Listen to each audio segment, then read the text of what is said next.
Neretai mes prašome draugų parekomenduoti mums kokią nors įdomią knygą ar filmą. Noriu pasidalinti šiandieną su tavimi porą knygų, kurias perklausiau net po porą kartų ir daugiau. Pirmoji jų yra Tony Robbins "Pažadinkite savyje milžiną". Tai yra knyga apie ribojančių mūsų nuostatų kaitą. Ten rasite begalę įdomių klausimų. Vakaro stiprybės klausimai, ryto stiprybės klausimai, likimo klausimai. Ir juos uždavus tau mes tikrai galime dar giliau ir aiškiau pažinti save.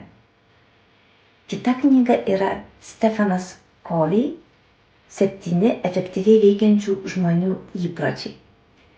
Tai yra bestselleris ir tai yra apie įpročius, kuriuos mes galime savyje susikurti, išsiugdyti.